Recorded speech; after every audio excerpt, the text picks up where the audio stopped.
Welcome ladies and gents, Chris Andre here. You can find me at BetBoxing on Twitter, or of course you can subscribe to the channel. Let's talk boxing. Time to cover the top rank card. We'll talk about Shakur Stevenson, Jared Anderson and Keyshawn Davis. Start off with Shakur. What a fantastic performance from Shakur Stevenson. Listen man, this guy, you know there are certain fighters where they do things where they are what Floyd Mayweather would call special effects. They are things that look sensational when you wonder, how did he do that? So for instance, a prime Roy Jones. He's on the other side of the ring. He's bringing his arms out. He's mocking you. Within a split second, the opponent's on the floor. Or Vasyl Lomachenko. He's fainting. He's got moving up and down. Foot feints, shoulder feints. All of a sudden, he's caught you with a two-piece and then he's behind you. You forget, how did he get there?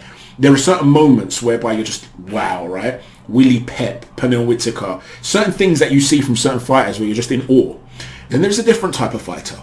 And that sort of fighter makes boxing look easy. There are no real special effects. But he has mastered the basics to such an extent where it becomes special. And people confuse what it means to be mastering the basics. They think it means you're a basic fighter. Far from it. A basic fighter is somebody that does the basics to a basic level. When you do the basics, aka the fundamentals, to such a high level, it makes it as though you're a puppeteer pulling the strings of your opponent. He's doing whatever it is you want him to do. And you look at a guy like Shakur Stevenson who falls into that category and you think to yourself, I could do that because it's easy. It makes it look easy. It's far from easy.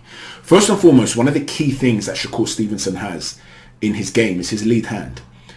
His lead hand is all about control. It's not the sort of lead hand that can dictate a fight in the way Golovkin dictates a fight, another fighter who's been described as having no special effects, whereby Golovkin will bust you up with that lead hand, one of the best jabs you'll ever see in your life. Shakur, though, controls you in a different way. Shakur will often just put the left hand, the lead hand, out there just to feel the opponent. He's just touching the glove and he's using it as a radar. And he knows that if you're going to bypass that radar, that distance, he knows you're about to step in. And as you step in, he'll take half a step back. And from there, he can launch a power shot. In other words, the lead hand is always used for perfect distance control. He will also use it, bear in mind he's a right-handed southpaw, so it's his stronger hand physically. He'll also use it to manipulate an opponent's position.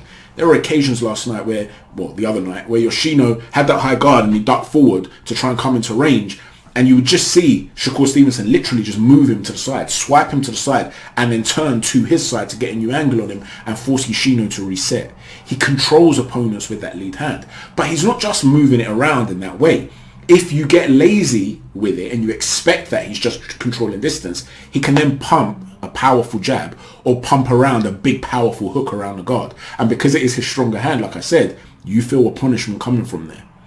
And that's before he even brings into account his backhand. And this is what makes him so dangerous. You see, when it comes to his backhand, his left hand, the way he will shoot it is that it's almost like a karate fighter. He's not loading up on that backhand and you see the movement. You know, if I'm in a slow motion position here and I'm going to shoot a right hand and you see me dip to the side, I'm coiled up on it. You notice the movement there. You're ready for it coming. He doesn't do that. He doesn't even lift the shoulder to throw it. He'll shoot it straight and then at the last minute he'll twist the hip into it. And that enables you to send the missile, so to speak, before the opponent picks up on the tail. And so the power is delivered at the last moment. He throws it like a karate punch. It's very straight and he twists it right at the end. And it's so effortless. The timing of it's brilliant. And you saw the first knockdown, for instance, where Yoshino's yet to really plant his feet as he's in that step. And he gets caught with this short power shot and it just puts him on his backside.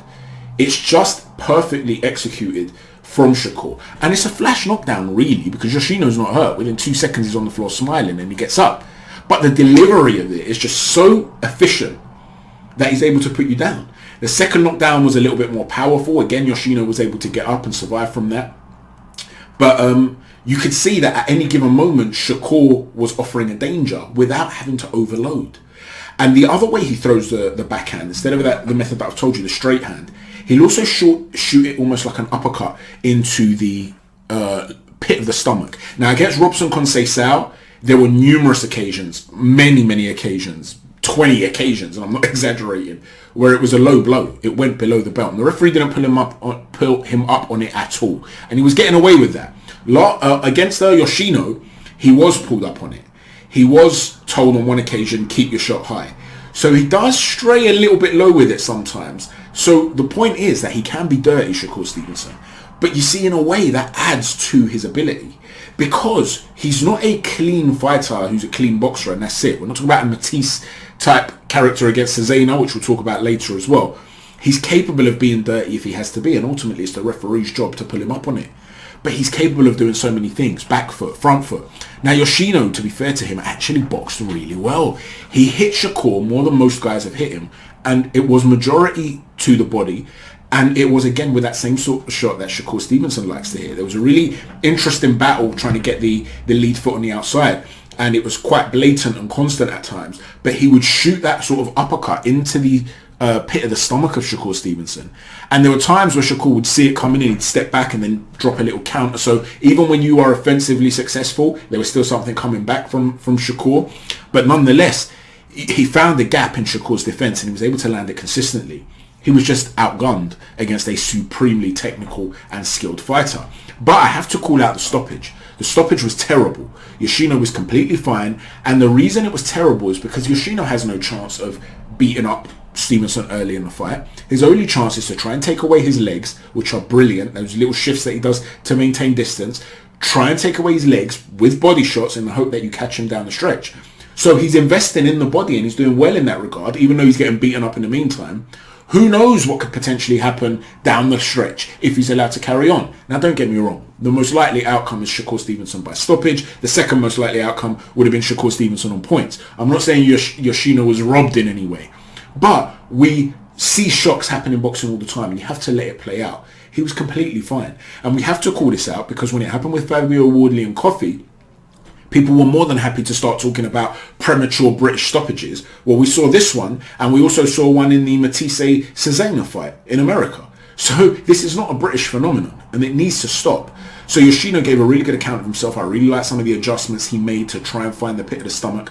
I liked the way that he was trying to essentially keep a high guard, come in low, and force his way into enter before he lets go of combinations up close, and he would try to target the body to do that. He was punished for it a little bit at times because as he ducked forward, you'd see Shakur often find a shot around the guard. He was almost blinded with how he was coming low, and it was an error that James DeGale was doing all those years ago against Badu Jack towards the end of the fight too. He would just dip into the pocket and offer his head as a target essentially. It was almost like a reflex bag, the ones that come back and forth, and as it's coming in, you're just going to time it. And that's what was happening at times to Yoshino. But I liked the adjustments he was making. I liked the fact that he was game and he was trying to do a bunch of different things. He was just in there against a very special fighter. In terms of where Shakur Stevenson goes from here, Steve Kim writes a weekly article, K9 Kim's Corner on snack.com, and he wrote a couple of lines which really capture, I think, where Shakur Stevenson's at in terms of the wider picture here. He wrote, and I quote, "To get on to where he wants to be, he may have to be more active. He's going to be tough to beat regardless, but until that risk is worth the reward, some just won't ever try." And that's the exact point here. He's in that who needs him club. He hasn't got a belt, so you're not going to get anybody hunting him for the belt. He's yet to be this massive cash cow, so it's not Canelo type situation where people are saying, I need to fight Shakur to get a big payday. So he's in that area where people are saying, allow fighting Shakur right now, man. I don't need that smoke. So he needs to be more active. He's going to have to be knocking off the B fighters or C-rate fighters even that are willing to fight him until it's in a position where the A fighters have got nowhere else to go because he's put himself into a mandatory position. And that's the reality. I'd like to see him fight somebody like Jermaine Ortiz next. Ortiz has been calling out for that fight, for a fight against a top opponent. He gave a really good account of himself against Vasyl Lomachenko. He's tall and rangy and likes to maintain that range. And so it'll be interesting to see how Shakur Stevenson does against the guy who's a specialist at maintaining distance, because distance control is such a part of his game. Because although he beat Jeremiah Nakathlia comfortably, there were moments in there where Shakur didn't look fantastic. You know, the range gave him some issues. So it does become an interesting fight in some regards in that way. So I'd like to see him take that sort of fight next, the guy that might be willing to fight him. Let me know what you think about that and about Shakur Stevenson. Where do you see him currently, by the way, in the hierarchy of lightweights? Many people feel he is the main man already. Do you feel that way? Let me know what you think. Not on paper, of course. On paper, he's had one lightweight fight. He can't be near the top. But in terms of actual ability, if they were all to fight each other, who do you pick out there that would potentially beat Shakur Stevenson, if anyone? Moving on from that, let's talk about Keyshawn Davis. It was a wonderful performance from Keyshawn Davis against Anthony Yigit. You saw how he was able to marry being a real technically clean boxer with being able to be aggressive, and he did it very, very fluidly against a very game fighter. He's got the ability to find leverage to shoot shots that you don't instantly see as on. So he'll be in a position where he just drops a little shoulder just to create enough leverage just to throw this little uppercut into the body. And it wasn't really on initially, and he's very fluid with it. He'll land something else, then turn the angle on you. He's just a very, very fluid boxer. And one of the things you saw with Yigit is that he was trash talking a lot, even when he was getting caught late on. And even that stoppage may have been a little bit premature in some regards. He was getting beaten up throughout the course of the fight. But at the moment the fight got stopped, he didn't really seem to be in massive trouble. But he had taken on a lot of punishment. So if there's one area, I guess, where you might just look at this and say, I'm unsure about it, is his power. If you're hitting a guy that consistently and that often, and you're not cleaning him out, and yes, I get Yigit is a tough dude, right? But you're still not cleaning him out. You're not breaking him down. Is there a question mark about your punching power? Because you will come up against superior fighters who are not going to take the amount of punishment you dished out. Does that mean you're going to be incapable of stopping these guys? That's one of the areas that you have to ask. Having said all that, does it really matter if you've got enough pop to keep a guy honest? He's not feather-fisted, so you're not going to get a situation where people are just walking through him regardless. So if he's got enough pop there to be winning fights on points and be able to against the elite I'm talking about, does it really matter? I mean, his knockout ratio at the moment is very good. He's got 6 knockouts out of his first 8 fights. But the point is, he's not feather-fisted at all. He's very slick. He's been calling out Frank Martin, a southpaw on the other side of the street. Frank Martin responded on an Instagram story saying he's ready to make that fight straight away. That becomes a very interesting fight too, because you've got Keyshawn Davis as a really skilled technical fighter. He's yet to go 12 rounds against anyone. 9 rounds is the most he's been, and that was against the Yigit. And Frank Martin's the sort of guy that will target the body consistently. So how does Keyshawn Davis cope against a guy who's going to make it rough, against a very talented fighter in his own right, a new emerging talent as well, yet another one emerging in the lightweight division, a top 10 guy now, you'd have to say, arguably, is Frank Martin.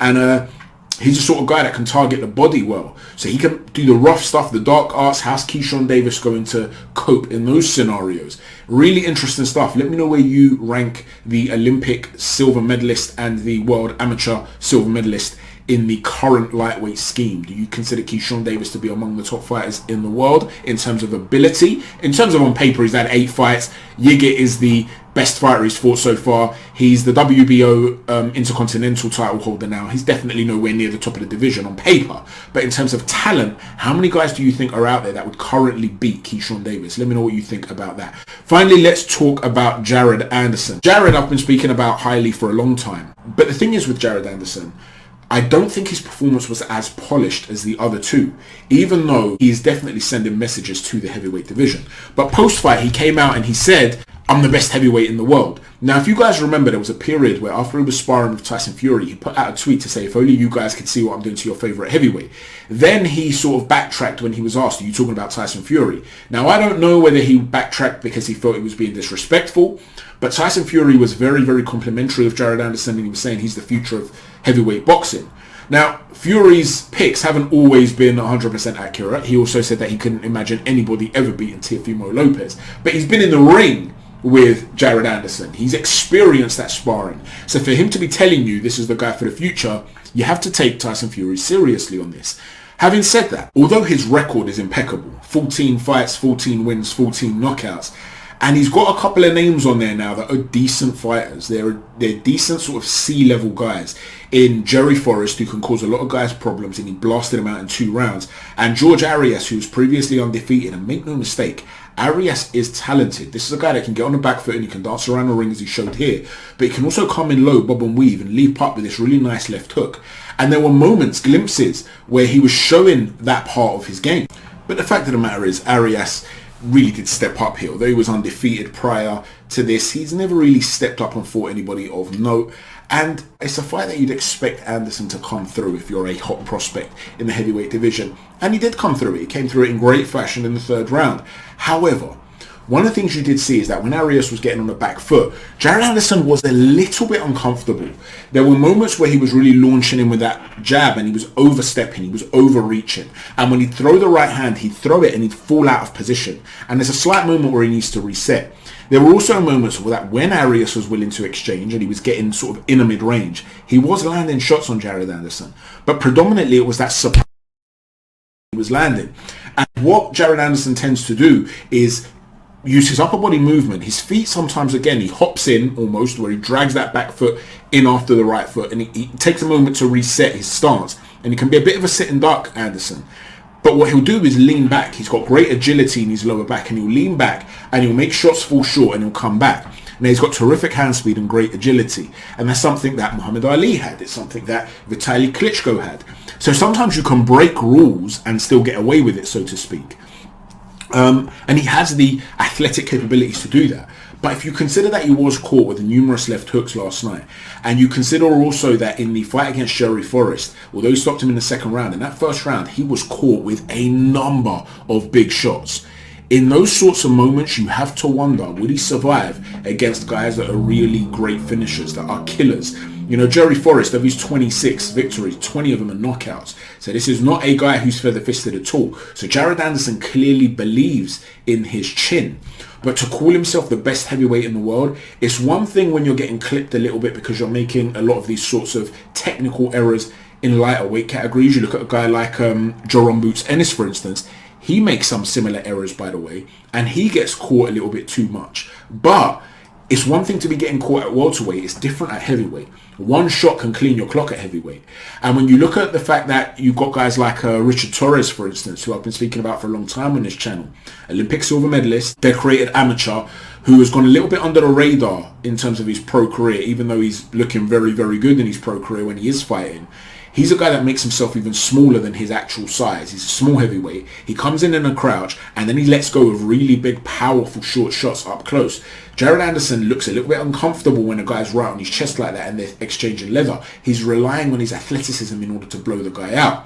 But if a guy's hiding well in that sort of eye of the storm area and he's landing big shots on Jared, how's he going to cope with that? There is perhaps a reason that Torres beat Anderson in the amateurs and they are, I believe, the same age. So Anderson certainly has a very high ceiling.